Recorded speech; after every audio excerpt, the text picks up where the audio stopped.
ಇನ್ನು ಇವತ್ತಿನಿಂದ ಅಮೆರಿಕಾದಲ್ಲಿ ಡೊನಾಲ್ಡ್ ಟ್ರಂಪ್ ಅಧಿಪತ್ಯ ಮತ್ತೊಮ್ಮೆ ಆರಂಭ ಆಗ್ತಾ ಇದೆ. ಕೆಲವೇ ಕ್ಷಣಗಳಲ್ಲಿ ಅಮೆರಿಕ ಅಧ್ಯಕ್ಷರಾಗಿ ಟ್ರಂಪ್ ಪ್ರಮಾಣ ವಚನವನ್ನು ಸ್ವೀಕರಿಸ್ತಾ ಇದ್ದಾರೆ. ಟ್ರಂಪ್ ಸರ್ಕಾರದಲ್ಲಿ ಅನಿವಾಸಿ ಭಾರತೀಯರ ಪಾರುಪತ್ಯ ಕೂಡ ಶುರುವಾಗ್ತಾ ಇದೆ. ಅದರ ಕುರಿತಾದಂತಹ ಒಂದು ವಿಶೇಷ ವರದಿಯನ್ನು ನಿಮಗೆ ತೋರಿಸ್ತೀನಿ.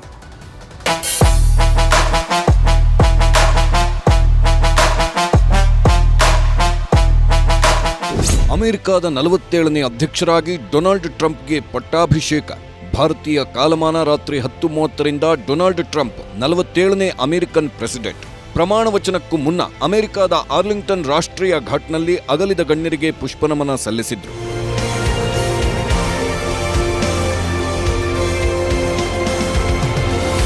ಡೊನಾಲ್ಡ್ ಟ್ರಂಪ್ ಅಮೆರಿಕ ಅಧ್ಯಕ್ಷರಾಗ್ತಿದ್ದಂತೆ ಅನಿವಾಸಿ ಭಾರತೀಯರನ್ನೇ ಶ್ವೇತಭವನದ ಸೂತ್ರಧಾರರನ್ನಾಗಿ ಮಾಡಿಕೊಂಡಿದ್ದಾರೆ.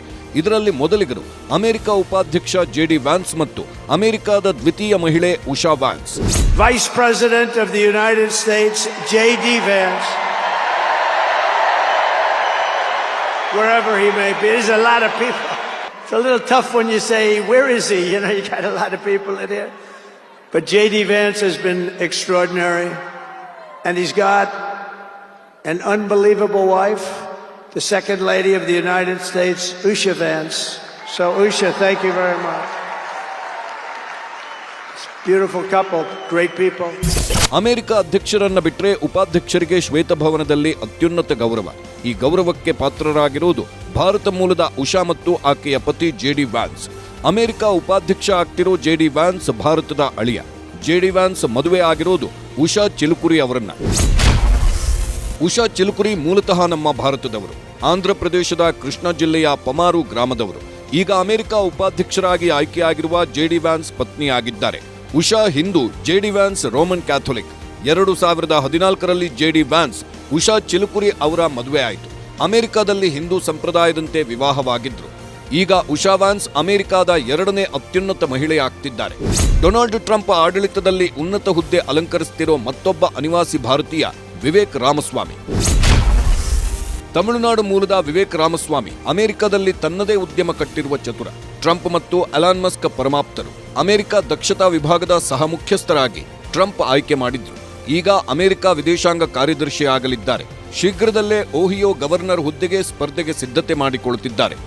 ಟ್ರಂಪ್ ಆಡಳಿತದಲ್ಲಿ ಪ್ರಮುಖ ಹುದ್ದೆ ಅಲಂಕರಿಸುತ್ತಿರುವ ಮತ್ತೊಬ್ಬ ಅನಿವಾಸಿ ಭಾರತೀಯ Kash Patel alias James Bond Patel. Kash Patel ತಂದೆ ಮೂಲತಃ ಗುಜರಾತ್ನವರು. ಕಾಶ್ ಪಟೇಲ್ ಅಮೆರಿಕದಲ್ಲೇ ಹುಟ್ಟಿ ಬೆಳೆದು ಶಿಕ್ಷಣ ಪೂರೈಸಿ ಕೊನೆಗೆ ಟ್ರಂಪ್ ಮೊದಲ ಅವಧಿಯಲ್ಲಿ ಗುಪ್ತಚರ ಇಲಾಖೆ ಮುಖ್ಯಸ್ಥರಾಗಿದ್ರು. ಅಧ್ಯಕ್ಷ ಟ್ರಂಪ್ ಅವರ ನಿಷ್ಠಾವಂತ ಗೆಳೆಯ. ಟ್ರಂಪ್ ಗೆಲುವಿನ ತಂತ್ರಗಾರಿಕೆಯ ಪ್ರಮುಖ ವ್ಯಕ್ತಿ ಕಾಶ್ ಈಗ ಅಮೆರಿಕ FBI ಮುಖ್ಯಸ್ಥರಾಗಿ ಆಯ್ಕೆಯಾಗ್ತಿದ್ದು ಶೀಘ್ರದಲ್ಲೇ ಅಧಿಕಾರ ಸ್ವೀಕರಿಸುತ್ತಾರೆ. ಡೊನಾಲ್ಡ್ ಟ್ರಂಪ್ ಸರ್ಕಾರದಲ್ಲಿ ಆರೋಗ್ಯ ಸಚಿವರಾಗಲಿದ್ದಾರೆ ಬಾಬಿ ಜಿಂದಾಲ್. ಬಾಬಿ ಜಿಂದಾಲ್ ತಂದೆ ತಾಯಿ ಮೂಲತಃ ಪಂಜಾಬ್ನವರು. ಲೂಸಿಯಾನಾದ ಮಾಜಿ ಗವರ್ನರ್ ಆಗಿದ್ದ ಬಾಬಿ ಜಿಂದಾಲ್ ಟ್ರಂಪ್ ಅವರ ನೀತಿಗಳನ್ನು ಪ್ರತಿಪಾದಿಸುವುದರಿಂದ ಪ್ರಮುಖ ಹುದ್ದೆ ಫಿಕ್ಸ್ ಆಗ್ತಿದೆ. ಆರೋಗ್ಯ ಕ್ಷೇತ್ರದಲ್ಲಿ ನಿಪುಣತೆಯುಳ್ಳ ಬಾಬಿ ಜಿಂದಾಲ್ಗೆ ಈಗಾಗಲೇ ಆರೋಗ್ಯ ಮತ್ತು ಮಾನವ ಸೇವೆಗಳ ಕಾರ್ಯದರ್ಶಿ ಹುದ್ದೆ ಫಿಕ್ಸ್ ಆಗಿದೆ. ಇವರನ್ನು ಬಿಟ್ಟರೆ ಡೊನಾಲ್ಡ್ ಟ್ರಂಪ್ ಆಡಳಿತದಲ್ಲಿ ಅನಿವಾಸಿ ಭಾರತೀಯರಾದ ನಿಕ್ಕಿ ಹ್ಯಾಲೆ, ತುಳಸಿ ಗಬ್ಬಾರ್ಡ್ಗೂ ಸ್ಥಾನಮಾನ ಫಿಕ್ಸ್ ಆಗಲಿದೆ. ಅಂದಹಾಗೆ ಅಮೆರಿಕ ಅಧ್ಯಕ್ಷರಾಗ್ತಿದ್ದಂತೆ ಟ್ರಂಪ್ ಅನೇಕ ಪ್ರಮುಖ ನಿರ್ಣಯಗಳಿಗೆ ಸಹಿ ಹಾಕ್ತಿದ್ದಾರೆ. ಇದರಲ್ಲಿ 7 ನೀತಿಗಳು ಬಹುಮುಖ್ಯವಾದದ್ದು. ಅಮೆರಿಕದಲ್ಲಿರುವ ಸರಿಸುಮಾರು 1 ಕೋಟಿ ಅಕ್ರಮ ವಲಸಿಗರನ್ನ ಹೊರಹಾಕುವುದಾಗಿ ಟ್ರಂಪ್ ಘೋಷಿಸಿದ್ದಾರೆ. ಕೆನಡಾವನ್ನ ಯುನೈಟೆಡ್ ಸ್ಟೇಟ್ಸ್ನ 51ನೇ ರಾಜ್ಯ ಮಾಡುವ ನಿರ್ಣಯ ಮಾಡಿದ್ದಾರೆ. ಗ್ರೀನ್ಲ್ಯಾಂಡ್ ಪ್ರದೇಶವನ್ನೇ ಖರೀದಿಸಲು ನಿರ್ಧರಿಸಿದ್ದಾರೆ.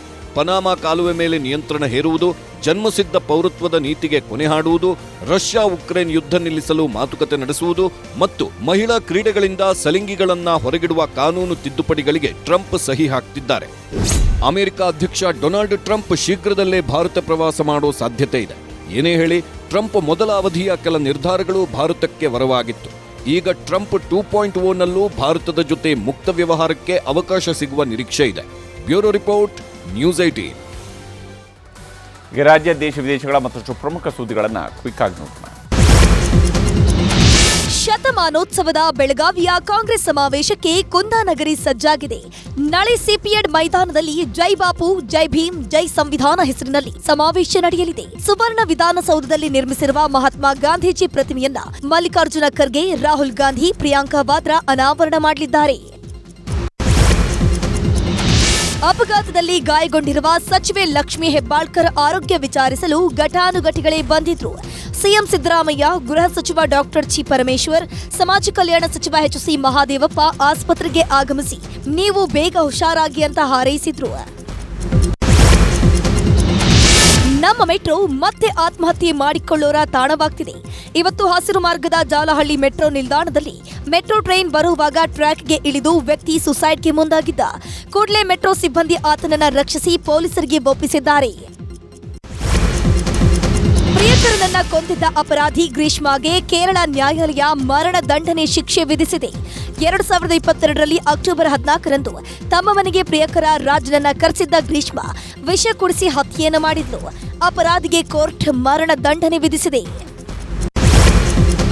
ಮದ್ಯಪ್ರಿಯರಿಗೆ ರಾಜ್ಯ ಸರ್ಕಾರ ಮತ್ತೆ ಶಾಕ್ ಕೊಟ್ಟಿದೆ. ಬಿಯರ್ ಮೇಲಿನ ಸುಂಕದ ದರ 10 ರೂಪಾಯಿಯಿಂದ 45 ರೂಪಾಯಿಗೆ ಏರಿಸಿದೆ. ಇಂದಿನಿಂದಲೇ ಪರಿಷ್ಕೃತ ದರ ಜಾರಿಯಾಗಲಿದೆ. ತಮಿಳುನಾಡಿನ ಪರಂತೂರು ಗ್ರಾಮದಲ್ಲಿ ಗ್ರೀನ್ಫೀಲ್ಡ್ ವಿಮಾನ ನಿಲ್ದಾಣವಾಗಲಿದೆ. ಈ ಯೋಜನೆ ವಿರೋಧಿಸಿ ನಟ ಹಾಗೂ ತಮಿಳು ವೆಟ್ರಿ ಕಾಳಗ ಮುಖ್ಯಸ್ಥ ವಿಜಯ್ ಬೃಹತ್ ಪ್ರತಿಭಟನೆ ನಡೆಸಿದ್ರು. ಕಾಂಚೀಪುರಂನಲ್ಲಿ ನಡೆದ ಪ್ರತಿಭಟನೆಯಲ್ಲಿ ಸಾವಿರಾರು ಜನರು ಭಾಗಿಯಾಗಿದ್ರು. ತಮಿಳುನಾಡಿನ ಪರಂತೂರು 2018ರಲ್ಲಿ ಕಾಂಗ್ರೆಸ್ ನಾಯಕ ರಾಹುಲ್ ಗಾಂಧಿ ವಿರುದ್ಧ ದಾಖಲಾಗಿದ್ದ ಕ್ರಿಮಿನಲ್ ಮಾನನಷ್ಟ ಮೊಕದ್ದಮೆಗೆ ಸುಪ್ರೀಂ ಕೋರ್ಟ್ ತಡೆ ನೀಡಿದೆ. ಕೇಂದ್ರ ಸಚಿವ ಅಮಿತ್ ಶಾ ಅವರನ್ನ ಕೊಲೆ ಆರೋಪಿ ಅಂತ ರಾಹುಲ್ ಗಾಂಧಿ ಕರೆದಿದ್ರು. ಜಾರ್ಖಂಡ್ನಲ್ಲಿ ಪ್ರಕರಣ ದಾಖಲಾಗಿತ್ತು. ಚಾರ್ಮಡಿ ಘಟ್ಟ ಪ್ರದೇಶದಲ್ಲಿ ಭಾರೀ ಕಾಡ್ಗಿಚ್ಚು ಕಾಣಿಸಿಕೊಂಡಿದೆ. ಮೂಡಿಗೆರೆ ಬಳಿಯ ಬಿದಿರುತಳ ಬಂಜಾರು ಅರಣ್ಯ ಪ್ರದೇಶಕ್ಕೂ ಬೆಂಕಿ ವ್ಯಾಪಿಸಿದೆ. ಅಪಾರ ಪ್ರಮಾಣದ ಸಸ್ಯ ಸಂಪತ್ತಿನ ಜೊತೆಗೆ ವನ್ಯಜೀವಿಗಳ ಪ್ರಾಣಕ್ಕೂ ಕುತ್ತು ಬಂದಿದ್ದು ಬೆಂಕಿ ನಂದಿಸಲು ಅರಣ್ಯ ಸಿಬ್ಬಂದಿ ಹರಸಾಹಸ ಪಡುತ್ತಿದ್ದಾರೆ. ಇಸ್ರೇಲ್ ಮತ್ತು ಹಮಾಸ್ ನಡುವೆ ನಡೆಯುತ್ತಿದ್ದ ಯುದ್ಧಕ್ಕೆ ತಾತ್ಕಾಲಿಕ ಬ್ರೇಕ್ ಬಿದ್ದಿದೆ. ಕದನ ವಿರಾಮ ಒಪ್ಪಂದದ ಅಡಿಯಲ್ಲಿ 3 ಇಸ್ರೇಲಿ ಒತ್ತೆಯಾಳುಗಳನ್ನು ಹಮಾಸ್ ಬಿಡುಗಡೆ ಮಾಡಿದೆ. ಇದಕ್ಕೆ ಪ್ರತಿಯಾಗಿ ಇಸ್ರೇಲ್ ಕೂಡ 90 ಪ್ಯಾಲೆಸ್ಟೀನಿಯನ್ ಕೈದಿಗಳನ್ನು ರಿಲೀಸ್ ಮಾಡಿದೆ. ಇದಾಗಿತ್ತು ಇವತ್ತಿನ ಸೂಪರ್ ಪ್ರೈಮೇಟ್ 9. ಈಗ ಒಳನೋಟ ವಿಶೇಷ ಕಾರ್ಯಕ್ರಮ ಪ್ರಸಾರವಾಗುತ್ತೆ. ನೋಡ್ತಾ ಇರಿ ನ್ಯೂಸ್ 18 ಕನ್ನಡ.